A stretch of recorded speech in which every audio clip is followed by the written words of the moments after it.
आज हम पढ़ेंगे पाठ 11 जो देखकर भी नहीं देखते। इस पाठ की लेखिका हैं हेलन केलर। हम जानेंगे उनके जन्म और उनके परिवार के बारे में।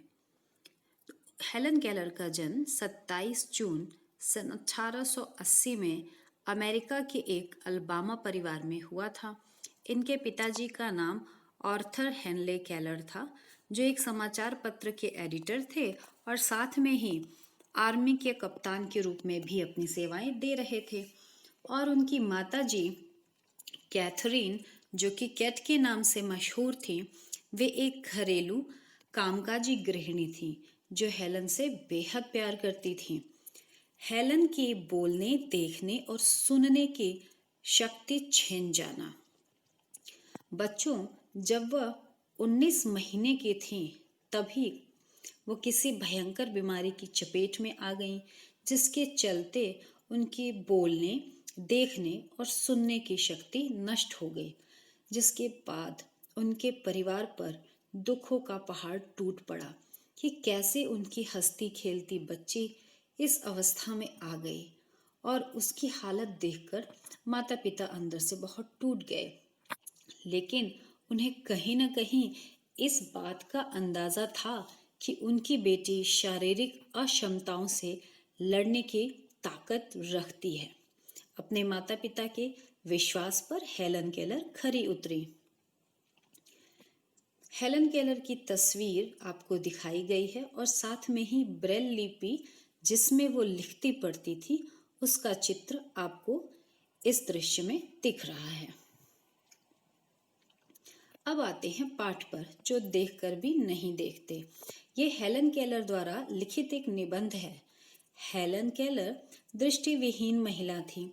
जब भी वे अपने मित्रों से मिलती, उनसे पूछती थी कि वे बाहर घूम कर आए हैं तो उन्होंने क्या देखा, और मित्रों का उत्तर होता था, कुछ खास नहीं। अब हेलन सोचती कि जंगल में घूमते हुए भी कुछ न कुछ देखने को तो मिल ही जाता होगा, और अगर नहीं मिलता तो ये तो असंभव है, क्योंकि वे जब भी जंगल में घूमने जाती तो स्पर्श से आसपास के वातावरण को अनुभव कर लेती थी। भोजपत्र की चिकनी छाल, चीड़ की खुरदुरी छाल, बसंत में खिली कलियां, फूलों की पंखुड़ियों की मखमली सतह आदि, इन सबको स्पर्श करने से उन्हें प्रसन्नता होती थी।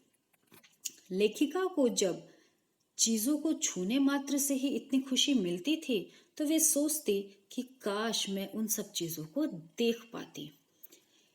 फिर वो सोचती कि ईश्वर से मिली दृष्टि को मानव एक साधारण सी चीज समझकर उसका उचित उपयोग नहीं करता है, जबकि उसके उचित प्रयोग से जीवन में खुशियों के इंद्रधनुषी रंग भरे जा सकते हैं।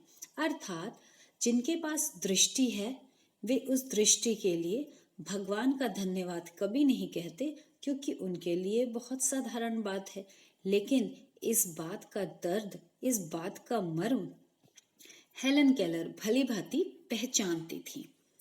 तो ये है हेलन केलर की कुछ चित्र, जिनके साथ हम देख सकते हैं उनका आत्मविश्वास, उनकी जीवन में आगे और आगे बढ़ने की जिजीविषा को।